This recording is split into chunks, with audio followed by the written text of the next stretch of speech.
2027 പഞ്ചാബ് നിയമസഭാ തെരഞ്ഞെടുപ്പിൽ party leader Aravind കെജ്രിവാളിന്റെ നേതൃത്വത്തിലുള്ള ആം ആദ്മി പാർട്ടിയുടെ പ്രധാന വെല്ലുവിളിയാകാൻ പോകുന്നത് ആര് എന്നതിനെ ചൊല്ലിയുള്ള ചർച്ചകൾ പഞ്ചാബിന്റെ രാഷ്ട്രീയ മണ്ഡലത്തിൽ ചൂടുപിടിക്കുകയാണ്. നിലവിൽ മുഖ്യ പ്രതിപക്ഷത്ത് കോൺഗ്രസ് ഉണ്ട്. എന്നാൽ ദില്ലിയിൽ AAPയെ തൂത്തെറിഞ്ഞതുപോലുള്ള അത്ഭുതം പഞ്ചാബിൽ പ്രാവർത്തികമാക്കുവാൻ BJP തന്നെ പഞ്ചാബിലുണ്ടാകണമെന്നാണ് അവർ തന്നെ ചൂണ്ടിക്കാണിക്കുന്നത്. കണക്കുകൾ പരിശോധിച്ചാൽ നിയമസഭയിൽ 18 സീറ്റുകളുള്ള പ്രധാന പ്രതിപക്ഷ കക്ഷി എന്ന നിലയിൽ കോൺഗ്രസാണ് AAPയുടെ പ്രധാന എതിരാളി. BJP മാത്രം അത് അംഗീകരിക്കുന്നില്ല എന്നത് യാഥാർത്ഥ്യമാണ്.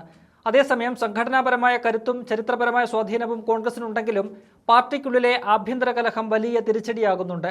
അമരീന്ദർ സിംഗ് രാജ്വാറിംഗിനെ സംസ്ഥാന അധ്യക്ഷനായി നിലനിർത്തുകയും ചരൺജിത് സിംഗ് ചന്നിയെ തെരഞ്ഞെടുപ്പ് സമിതി അധ്യക്ഷനായി നിയമിക്കുകയും ചെയ്തത് പാർട്ടിയിൽ വലിയ ഭിന്നതയ്ക്ക് കാരണമായിട്ടുണ്ട്.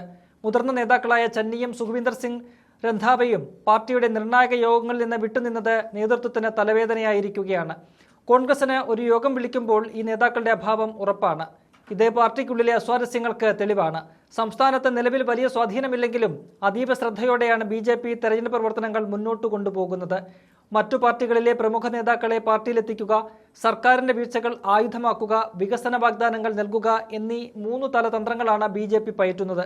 പ്രധാനമന്ത്രി നരേന്ദ്രമോദി, കേന്ദ്ര ആഭ്യന്തരമന്ത്രി അമിത്ഷാ തുടങ്ങിയ ഉന്നത നേതാക്കൾ പഞ്ചാബിൽ തുടർച്ചയായി സന്ദർശനം നടത്തുന്നത് ഇതിന്റെ ഭാഗമായാണ്.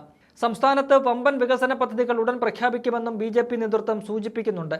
ബീഹാറിലും ബംഗാളിലും ഭരണം പിടിക്കാൻ സാധിച്ചുവെങ്കിൽ പുഷ്പം പറിക്കുന്നത് പോലെ പഞ്ചാബിലും സാധിക്കുമെന്നാണ് BJP പ്രഖ്യാപിക്കുന്നത്. ഒരു കാലത്ത് പഞ്ചാബ് രാഷ്ട്രീയത്തിൽ നിർണായക ശക്തിയായിരുന്ന ശിരോമണി അകാലിദൾ BJPയുമായുള്ള സഖ്യം വേർപിരിഞ്ഞ ശേഷം കടുത്ത പ്രതിസന്ധിയിലാണ്. പാർട്ടിയുടെ പരമ്പരാഗത വോട്ട് ബാങ്കുകൾ AAPയും കോൺഗ്രസും BJPയും പങ്കിട്ടെടുക്കുന്ന സാഹചര്യത്തിൽ തങ്ങളുടെ അസ്തിത്വം തെളിയിക്കാനുള്ള പോരാട്ടത്തിലാണ് അകാലിദൾ നിൽക്കുന്നത്.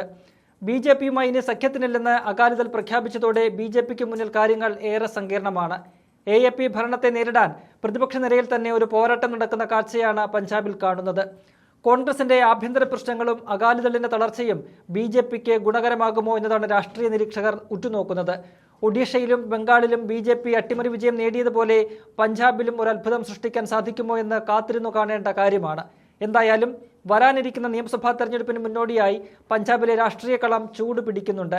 പാർട്ടിക്കുള്ളിലെ ഭിന്നത പരിഹരിക്കാൻ കോൺഗ്രസ് നേതൃത്വം പാടുപെടുമ്പോൾ സംസ്ഥാനത്തെ അധികാരം ലക്ഷ്യമിട്ട് BJP തങ്ങളുടെ തന്ത്രങ്ങൾ ശക്തമാക്കിയിരിക്കുകയാണ്. സംസ്ഥാന ഘടകത്തിൽ അടുത്തിടെ വരുത്തിയ അഴിച്ചുപണികളിൽ അതൃപ്തരായ ചരൺജിത് സിംഗ് ചന്നിയും കൂട്ടരും ഹൈക്കമാൻഡിനെ ആശങ്കയറിയിക്കാൻ ഡൽഹിയിലെത്തിയിട്ടുണ്ട്. പാർട്ടി സംസ്ഥാന അധ്യക്ഷൻ അമരീന്ദർ സിംഗ് രാജ്വാറിംഗുമായുള്ള ഭിന്നതകൾ രൂക്ഷമാകുമ്പോൾ ഈ പ്രതിസന്ധി പരിഹരിക്കാൻ ഭൂപേഷ് ബാഗലിന്റെ നേതൃത്വത്തിൽ ചർച്ചകൾ നടക്കുന്നുണ്ട്. പാർട്ടി ഹൈക്കമാൻഡിന് മുകളിൽ ആരുമില്ല എന്ന് വ്യക്തമാക്കിയ ബാഗേൽ നേതാക്കളെ അനുനയിപ്പിക്കാനുള്ള ശ്രമം തുടരുമെന്നുകൂടി അറിയിക്കുന്നുണ്ട്. ഭരണകക്ഷിയായ ആം ആദ്മി പാർട്ടിക്കെതിരെ ഒത്തൊരുമയോടെ പോരാടാൻ ശ്രമിക്കുന്നതിനിടയിലാണ് പാർട്ടിക്കുള്ളിലെ ഈ തർക്കം കോൺഗ്രസിന് തലവേദനയാകുന്നത്.